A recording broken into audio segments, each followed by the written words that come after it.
In this video, I am going to provide you with something that I don't see a lot of people doing, but hopefully after you watch this video, you will start doing it. And that will be using your pattern that you cut. And you're not always going to be able to lay everything out to where you're going to miss all of the knots or the lumber imperfections with your stair stringer pattern. But again, there's a way around that also, because if you have a pile of lumber, all you need to do is select the best board out of all of them for your pattern. But this isn't always going to be the case if you have only 3 boards to pick from, because that's all you ordered with your lumber load. And of course, if you're hand selecting the lumber, then pick the best pieces of lumber you can find at the lumber yard for your stair stringers. Now, you're not going to have any problem with clear lumber or premium select lumber that doesn't have very many knots in it, or the knots are very small. However, that's not going to be the case if you have a piece of lumber that has cracks on the end and even a few knots.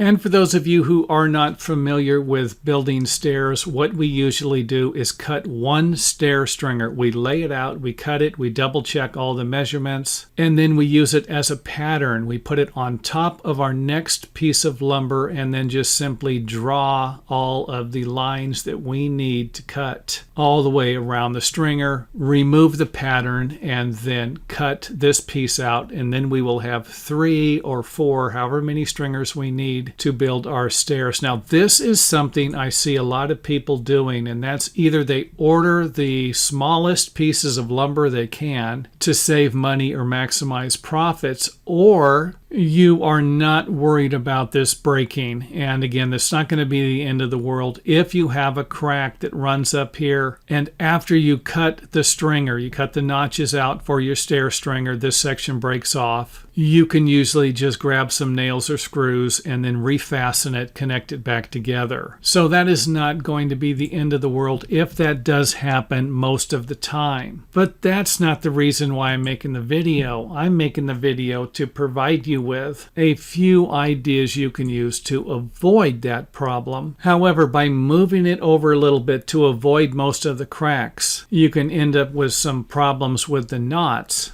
And knots on the corner can break off and of course be difficult to nail through. And the main area you are not going to want to have any knots will be at the bottom or the top, where you need to connect it to the other framing members. So what do? It's nice to buy at least 2 foot longer lumber than you're actually going to need, so you have some room to move the stringer back a little bit in either direction to avoid as many knots or cracks as you possibly can. And this is going to be a bigger problem with bigger knots. However, that will not be your last option, because you can always flip the board over, flip it upside down, and then try moving the stringer to a desired location to where you can miss most of the knots. Now, I also need to point out that this is not going to be the best location for a big knot, and you might need to move the stringer over a little bit to locate the knot in a section of the stringer where you're going to have more lumber. And this could even be a bigger problem if you have longer treads and taller risers. And hopefully that makes sense. This is a bad area and this is a good area. And you can always move it a little bit in either direction, be right next to the knot, or even come in a little into the knot if you need to avoid other knots. However, this is not going to work all the time. You are going to come to a piece of lumber every once in a while that you are not going to be able to work with. And in my opinion, I wouldn't use it if you didn't have to. And I will end the video at that, because I do understand sometimes people are going to order 4 pieces of lumber and they could simply use the worst stair stringer in a place where it will be structurally secured next to a framing wall or sitting on top of a wall somehow to where these knots are not going to be a problem. So, as always, if you enjoyed the video, you learned something from it, then hit the thumbs up button. And if you have any comments or questions, feel free to leave them in the video comment area or email them to me, and I will answer them as soon as possible.